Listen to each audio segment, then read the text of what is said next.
Everything goes wireless. This video provides the foundation for selecting the right technology for your projects. It is important for me because I love wireless. Did you ever try to use wireless communication in your projects? Were you sure you chose the right module for your needs? These two videos will answer the 9 most important questions about wireless communications for makers.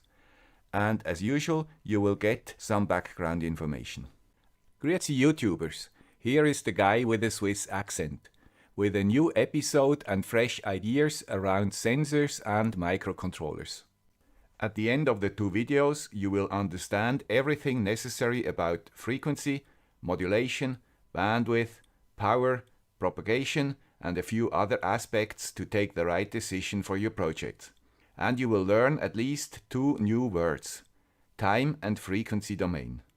I'm often asked fundamental questions like, which module should I use? What is the operating range? What is the throughput? What is the connection reliability? Can it communicate one or two way? How much energy is needed for the transmission? Which module is better? What is legal? What about security issues? One remark for the specialists. As usual, I will go with Einstein. I will shamelessly make things as simple as possible, but not simpler. Let us start with the most crucial aspect of wireless, the frequency it operates on. Because wires conduct electricity, they transport signals as they are. What we feed on one side drops out on the other without significant differences, at least over short distances. Air, on the other hand, is an isolator and does not transport electricity. Fortunately, Marconi and others discovered that it carries electromagnetic waves over big distances. So the first law of wireless is: we have to transfer all our signals to a higher frequency, transport it to the receiver via space, and transfer it back to the baseband. These processes are called modulation and demodulation, and the transport frequency usually is called carrier frequency.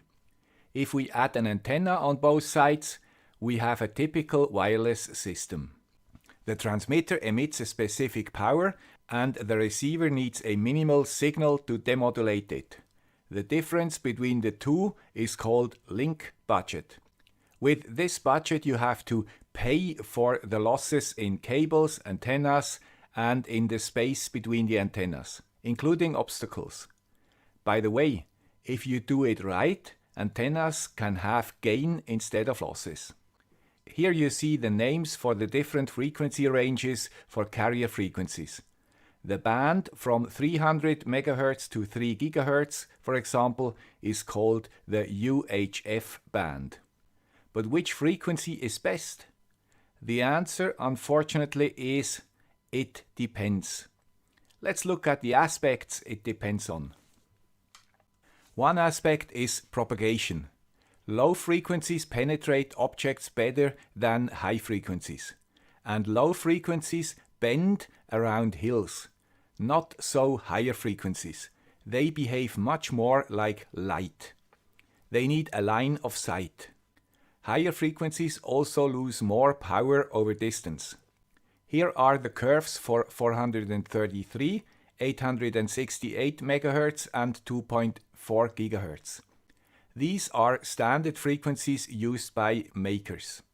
For comparison, I added the curve for 10 MHz. On the x-axis we see the distance, and on the y-axis the power lost in space. Let us assume we have a 433 MHz transmitter with enough power to bridge 1 kilometer. If the same transmitter would use 868 MHz, it would only be able to bridge half a kilometer. And on 2.4 GHz, only 200 meters.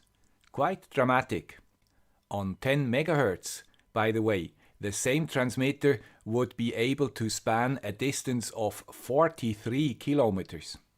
Another aspect of power is shown in this diagram. If we double the power of our transmitter, and the size of the needed batteries of course, we gain 3 dB and only 400 meters of reach on 433 MHz. Not a lot. A good antenna would have the same effect on the range, but would not increase the needed battery capacity.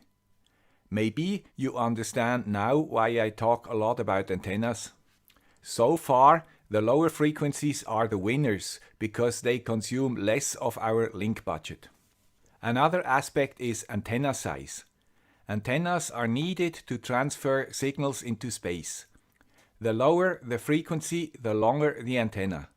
A typical dipole for 30 MHz is around 5 meters long. The same antenna for 5.8 GHz is only 2.6 centimeters long. The aspect of available bandwidth will be covered later. In this respect, high frequencies are much better. Last, the cost. When I was young, 100 MHz was a high frequency and 1 GHz was unaffordable and only for specialists. Today, every quadcopter uses 5.8 GHz and you get the devices for a few dollars. So the cost argument disappeared completely, at least on the frequencies makers work. The last 3 points definitely went to the higher frequencies. With this know-how, we should be able to choose the right frequency for our application. Inside buildings and for long distances, lower frequencies. Higher frequencies for the rest. Unfortunately, we have two enemies which reduce our frequency choice considerably. Other users and the law. Other users because a particular frequency only can be used once at the same time in the same location. If a receiver hears two different signals at the same time, it cannot distinguish between them, and no communication is possible. Similar to a discotheque where your channel is occupied by loud music and the conversation is nearly impossible. And as a result, laws emerged. Already at the beginning of wireless communications, the countries tried to agree on the use of frequencies to reduce interferences between radio services. Here you see a very rough plan. For example, 88 to 108 MHz is allocated to FM radio stations. Some of these allocations also differ in the different regions. Governments administer most of this range. This means you have to buy costly licenses to use these frequencies. And not everybody is allowed to bid for them. A few megahertz still belong to amateur radio operators. If you want to use these frequencies, you need to pass a test and get licensed. Then you can use these frequencies also with very high power up to 1500 watts. And you are allowed to build your own device. All others have to use approved, usually FCC approved equipment. An even smaller part of the spectrum is reserved for unlicensed usage. These bands are called ISM bands. Relevant for makers are the 433, the 868 or 915 MHz, and the 2.4 GHz bands. The power limits are very low on these bands, usually only 100 milliwatts to 1 watt. And sometimes also the time you are allowed to transmit is limited. This is to reduce interference between the many users. Hopefully, one thing is clear now. Radio waves can be received by everybody in the range of the transmitter. So they are public by definition. If we want to protect our transmission, we have to encrypt the signal. Or use it in our cellar that the range is very limited. What else is important? Before we continue, I have to introduce these two essential words: time domain and frequency domain. Time domain is what we see on our oscilloscopes.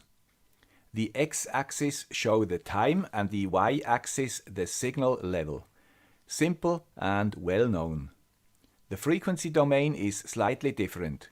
We still have the signal level on the y-axis.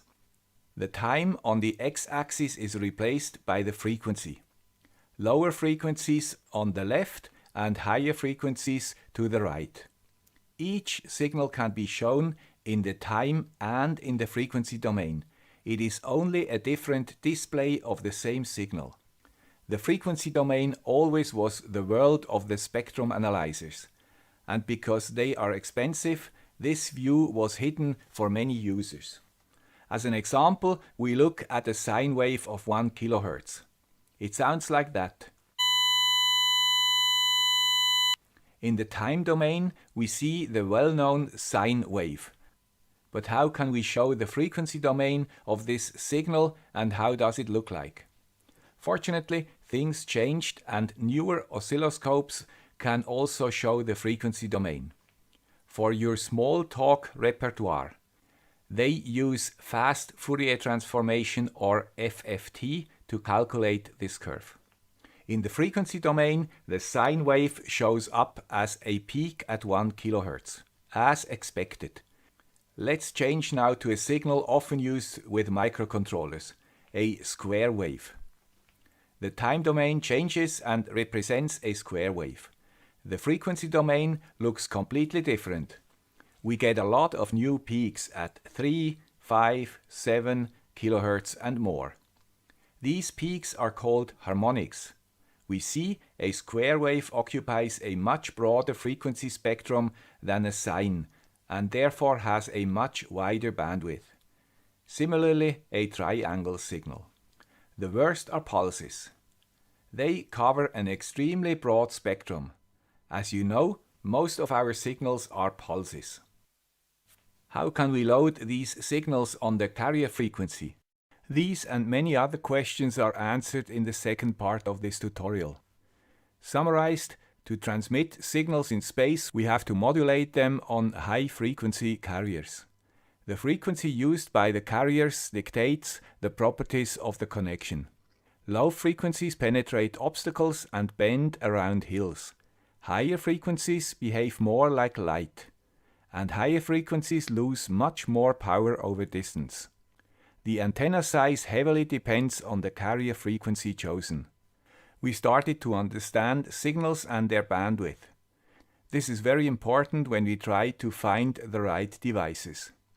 In the second part we will look at the different modulation principles and its properties, and we will see the influence of carrier frequency on available bandwidth.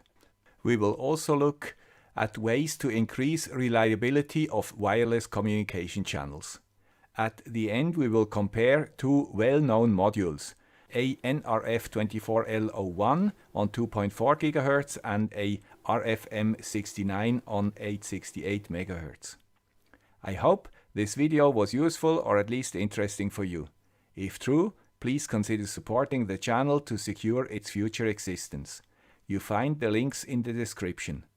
Thank you. Bye.